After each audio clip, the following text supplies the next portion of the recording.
എന്റെ എല്ലാ സ്നേഹം നിറഞ്ഞ മിത്രങ്ങൾക്കും ഇന്ന് ഞാൻ പറയാൻ പോകുന്ന ഒരു അടിപൊളി കഥയിലേക്ക് സ്വാഗതം. എന്റെ പേര് റസിയ. എനിക്കിപ്പോൾ 42 വയസ്സ് പ്രായമുണ്ട്.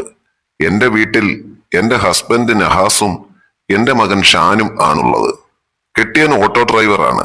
മകൻ പോളിടെക്നിക്കിന് പഠിച്ചുകൊണ്ടിരിക്കുന്നു. ഞങ്ങൾ കൊല്ലം ജില്ലയിൽ തേവലക്കര എന്ന സ്ഥലത്ത് കുറച്ച് സ്ഥലം മേടിച്ച് വീട് വെച്ചാണ് താമസിക്കുന്നത്. നേരത്തെ ചവറയിലുള്ള കുടുംബ വീട്ടിലായിരുന്നു താമസം. അവിടെ ഇക്കാടെ അനിയന്റെ നിക്കാഹും കൂടി കഴിഞ്ഞപ്പോൾ അംഗസംഖ്യ കൂടി. അങ്ങനെയാണ് ഞങ്ങൾ തേവലക്കരയിലേക്ക് താമസം മാറ്റിയത്. വീട് മാറിയപ്പോൾ ഏറ്റവും കൂടുതൽ ബുദ്ധിമുട്ട് അനുഭവിച്ചത് മകൻ ഷാനായിരുന്നു. കാരണം അവന് പഠിക്കാൻ പോകാനൊക്കെ ദൂരം കൂടി. പിന്നെ കുറച്ചു ദിവസമായി ഞാൻ അവനെ ശ്രദ്ധിക്കുന്നുണ്ട്. അവൻ ഇവിടെ വന്നതിന് ശേഷം ആളാകെ മാറി. എപ്പോഴും ഒരേ ഇരിപ്പാണ്. മാത്രമല്ല പഠന കാര്യത്തിലും അവൻ വളരെ മോശമാകാൻ തുടങ്ങി. മുൻപൊക്കെ നല്ല ചുറുചുറുക്ക് കാട്ടിയിരുന്ന അവൻ ഇപ്പോൾ അധിക സമയവും നിരാശയോടെ ഇരിക്കുന്നു. പിന്നെ എന്നെ കുറിച്ച് പറയുകയാണെങ്കിൽ കാണാൻ നല്ല വെളുത്തിട്ടാണ്. ഓവർ തടിയൊന്നുമില്ല. എന്നാൽ ആവശ്യത്തിന് വണ്ണവുമുണ്ട്. പിന്നെ പുരുഷകേസരികൾക്ക് കണ്ടാസ്വദിക്കാൻ ആവശ്യത്തിനെല്ലാം തന്നെയുണ്ട്. അതൊക്കെ കുറേശ്ശെ പ്രദർശിപ്പിക്കാൻ ഇഷ്ടമുള്ള കൂട്ടത്തിലാണ് ഞാനും. നമുക്കൊരു ഉപകാരവും അവർക്കൊരു പലഹാരവും, അല്ലാതെന്ത് പറയാൻ. വെളിയിലോട്ടൊക്കെ പോകുമ്പോൾ ചിലപ്പോൾ ചുരിദാറും ചിലപ്പോൾ സാരിയുമായിരിക്കും വേഷം. എന്ത് ഡ്രസ് ഇട്ടുകൊണ്ട് വെളിയിലോട്ടൊക്കെ പോയാലും എന്റെ ശരീരവടിവ് കണ്ടിട്ടായിരിക്കണം റോഡിലും കവലയിലും ഒക്കെ നിന്ന് പലരും എന്നെ ഒഴിഞ്ഞു നോക്കുന്നത് കാണാമായിരുന്നു. അതിന് പ്രായവ്യത്യാസമൊന്നുമില്ല. 10-20 വയസ്സുള്ള പയ്യന്മാർ മുതൽ 10-80 വയസ്സുള്ള കിളവന്മാർ വരെ. അവരുടെ ആ കണ്ണെടുക്കാതെയുള്ള ആ നോട്ടം കാണുമ്പോൾ എനിക്കും വല്ലാത്തൊരു തരിപ്പ് തന്നെയായിരുന്നു. നമ്മുടെ ഗ്ലാമർ കണ്ട ആരെങ്കിലുമൊക്കെ നമ്മളെ നോക്കുന്നത് നമുക്കൊരു സന്തോഷം തരുന്ന കാര്യമല്ലേ. കുളി കഴിഞ്ഞു വന്ന് ആൾക്കണ്ണാടിയുടെ മുമ്പിൽ നിന്ന് ഡ്രസ്സൊക്കെ മാറുമ്പോൾ എന്നെ കണ്ട് എനിക്ക് തന്നെ അസൂയ തോന്നാറുണ്ട്. ഇനി നമുക്ക് കാര്യത്തിലേക്ക് കടക്കാം. എന്റെ ജീവിതത്തിൽ ഞാൻ ഒരിക്കലും പ്രതീക്ഷിക്കാത്ത ഒരു കാര്യമാണ് അന്നത്തെ ദിവസം നടന്നത്. അതിന് പ്രധാന കാരണം എന്റെ മകൻ ഷാൻ തന്നെയാണ്. പിന്നെ എന്റെ കെട്ടിയോന്റെ കാര്യം പറഞ്ഞാൽ ആള് മറ്റേ കാര്യങ്ങളിലൊക്കെ ഭയങ്കര ആക്റ്റീവാണ്. ഓട്ടം കഴിഞ്ഞു വന്നാൽ പിന്നെ വീട്ടിലും ആൾ ഉഷാറാണ്. പക്ഷേ എനിക്ക് എന്താണെന്നറിയില്ല, അദ്ദേഹത്തിന്റെ ഉഷാറിൽ എനിക്ക് വലിയ മതിപ്പൊന്നും തോന്നാറില്ല. എന്താണെന്ന് എനിക്കറിയില്ല, വല്ലാത്തൊരു തരം മടുപ്പ്.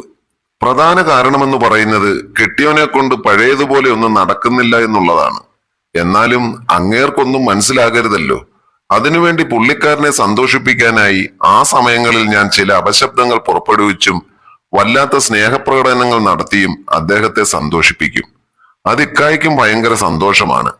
ഇക്കാട് സന്തോഷമാണ് എന്റെയും സന്തോഷം. അങ്ങനെ എല്ലാം കഴിഞ്ഞതിന് ശേഷം സന്തോഷമായിട്ട് ഞങ്ങൾ കിടന്നുറങ്ങും. അതായിരുന്നു പതിവ്. പക്ഷെ എന്റെ മനസ്സിൽ ഒരു നഷ്ടബോധമാണ് ഉണ്ടാവുക. ഞാനതെല്ലാം ഉള്ളിലൊതുക്കും. അങ്ങനെ ഇരിക്കെ ഒരു ദിവസം ഇക്ക ഓട്ടമെല്ലാം കഴിഞ്ഞ് വീട്ടിലേക്ക് വന്നു. വന്ന പാടെ ഇക്ക പറഞ്ഞു, ഡീ റസിയ, ഇന്ന് ഞാൻ വീട്ടിലേക്ക് വരാൻ പോകുമ്പം ഒരു ഓട്ടം കിട്ടി. ഒരു അടിപൊളി സുന്ദരി കൊച്ച്. ദേ ഇവിടെ അടുത്ത് അപ്പുറത്തെങ്ങാണ്ട വീട്. നീ ഒന്ന് കാണണം പൊന്നു മോളെ അതിനെ. എന്തൊരു ലുക്കാണെന്നറിയാമോ. അത് കേട്ടതും ഞാൻ ഇക്കായെ ഒന്ന് രൂക്ഷമായിട്ട് നോക്കി. അപ്പോൾ ഇക്ക പറഞ്ഞു, നീ എന്നെ ഇങ്ങനെ രൂക്ഷമായിട്ട് നോക്കല്ലേ മോളെ. എന്തൊക്കെ പറഞ്ഞാലും നിന്റെ അത്രയും ഗ്ലാമറൊന്നും ആ കൊച്ചിനില്ല കേട്ടോ. ഇക്ക ഒരു വല്ലാത്ത ചിരി ചിരിച്ചുകൊണ്ട് പറഞ്ഞു. അത് കേട്ട് ഞാൻ നീട്ടിയൊന്ന് മൂളി. ഞങ്ങളുടെ ആ കൊച്ചു വർത്തമാനമൊക്കെ ഹാളിലിരുന്ന് ടി വി കാണുകയായിരുന്ന ഷാൻ ശ്രദ്ധിക്കുന്നുണ്ടായിരുന്നു. നീ അത്താഴം വിളമ്പ്, ഞാനൊന്ന് കുളിച്ചിട്ട് വരാം. ഷാൻ എന്തിയേ? വല്ലതും കഴിച്ചിട്ട് ഇന്ന് നേരത്തെ കിടക്കണം. ശരീരത്തിനൊക്കെ വല്ലാത്ത ക്ഷീണം. ഒരു കള്ളച്ചിരിയോടെ ഇക്ക അത് പറഞ്ഞപ്പോൾ തന്നെ എനിക്ക് കാര്യം മനസ്സിലായി. അതുകൊണ്ടേ അവൻ ഹാളിൽ നിന്ന് ടി വി കാണുന്നു, ഞാൻ പറഞ്ഞു. ഇക്ക മൂളിയിട്ട് എന്നെ അടിമുടിയൊന്ന് നോക്കി. എന്നിട്ട് കുളിക്കാനായി ബാത്റൂമിലേക്ക് നടന്നു. അപ്പോൾ ഇക്ക ഇന്ന് മനസ്സിൽ എന്തൊക്കെ കുറിച്ചിട്ടേക്കുവാണെന്ന് എനിക്ക് മനസ്സിലായി.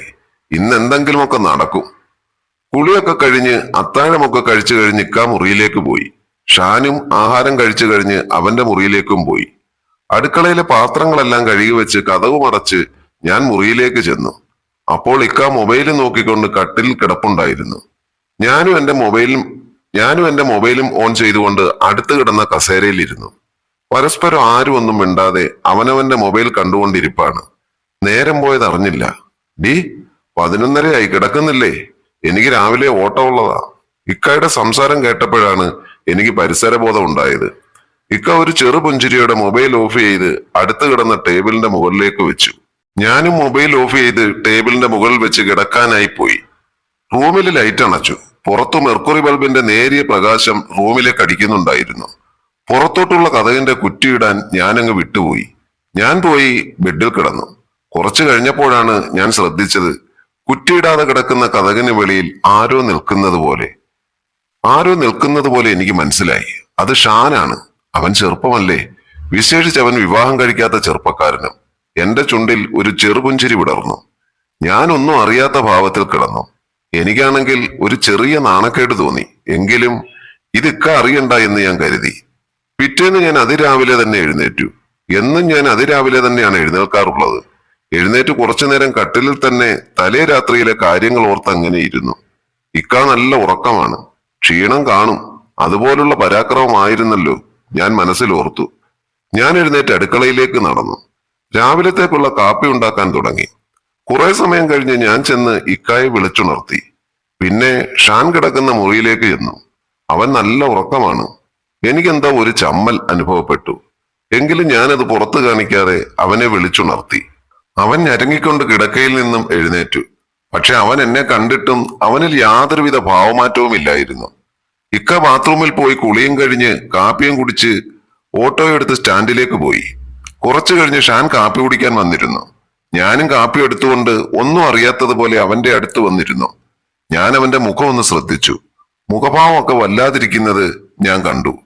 പിന്നെ അവൻ കാപ്പി കുടിച്ചുകൊണ്ടിരുന്നപ്പോൾ ഇടയ്ക്കിടെ അവൻ എന്നെ നോക്കുന്നുണ്ട്. പക്ഷേ ഞാൻ അവന്റെ മുഖത്തേക്ക് നോക്കുമ്പോൾ അവൻ അപ്പോൾ തന്നെ തല വെട്ടിച്ച് മാറ്റുമായിരുന്നു. ഇതങ്ങനെ തുടർന്നുകൊണ്ടിരുന്നപ്പോൾ എനിക്ക് ആകെ ചിരി വന്നു. ഞാൻ ചോദിച്ചു, എന്താടാ നിന്റെ മുഖത്തൊരു കള്ളലക്ഷണം? ഞാനൊരു കള്ളച്ചിരി ചിരിച്ചുകൊണ്ടാണ് ചോദിച്ചത്. എന്റെ പെട്ടെന്നുള്ള ആ ചോദ്യം കേട്ടപ്പോൾ അവനൊന്ന് ഞെട്ടിയതുപോലെ എനിക്ക് തോന്നി. അവനൊന്ന് പരിങ്ങി. എന്നിട്ട് എന്റെ മുഖത്തേക്കൊന്ന് പാളി നോക്കി. എന്നിട്ട് പറഞ്ഞു, ഏയ് ഒന്നുമില്ല ഉമ്മിച്ച. അവൻ പെട്ടെന്ന് കാപ്പിയും കുടിച്ച് കയ്യും കഴുകി പുറത്തേക്ക് പോയി. പിന്നീട് ഞാൻ അടുക്കളയിൽ ഓരോ പണികൾ ചെയ്തുകൊണ്ട് നിൽക്കുമ്പോഴും അവൻ അങ്ങോട്ടൊക്കെ വന്ന് എന്നെ വല്ലാത്തൊരു നോട്ടമായിരുന്നു. ഞാനൊരു നൈറ്റി ആയിരുന്നു ഇട്ടിരുന്നത്. അവനാണെങ്കിൽ എന്തോ ഒരു അത്ഭുത വസ്തു കാണുന്നത് പോലെയായിരുന്നു അവന്റെ നോട്ടം. എനിക്ക് കാര്യം മനസ്സിലായി. ഞാനൊന്നും അറിയാത്ത ഭാവത്തിൽ എന്റെ ജോലിയിൽ ഏർപ്പെട്ടു. ഇവന്റെ കൗതുകത്തിന് ഒരറുതി വരുത്തണം ഞാൻ തീരുമാനിച്ചു. ഉച്ച കഴിഞ്ഞ സമയം. ആഹാരമെല്ലാം കഴിച്ച് ഷാൻ ഹാളിലിരുന്ന് TV കാണുകയായിരുന്നു. ഞാൻ അവന്റെ അടുത്തേക്ക് ചെന്നു. അവന്റെ അടുത്ത് തന്നെ ഇരുന്നു. ഞാൻ അവന്റെ മുഖത്തേക്കൊന്ന് നോക്കി ചോദിച്ചു, നിനക്കെന്താ ഉമ്മിച്ചായെ കാണുമ്പോൾ ഒരു ചമ്മൽ? എന്റെ ചോദ്യം കേട്ട് പെട്ടെന്ന് അവൻ ഞെട്ടി. ഞാൻ അവന്റെ തല പിടിച്ച് എന്നിലേക്ക് അടുപ്പിച്ചുകൊണ്ട് പറഞ്ഞു, മോൻ ഇതൊന്നും കാര്യമായി എടുക്കണ്ട. ഇതൊക്കെ ഈ പ്രായത്തിലുള്ളതാ. അവൻ തല ഉയർത്തി എന്നെ ഒന്ന് നോക്കി. ഞാൻ കണ്ണടച്ചു കാണിച്ചു. എന്റെ ഉള്ളിലും എന്തൊക്കെയോ തിരമാലകൾ വന്ന് ആഞ്ഞടിക്കാൻ തുടങ്ങി. പിന്നൊരു 2 മണിക്കൂറെങ്കിലും എടുത്തു കാണും ആ തിരമാലകളൊന്ന് അടങ്ങാൻ.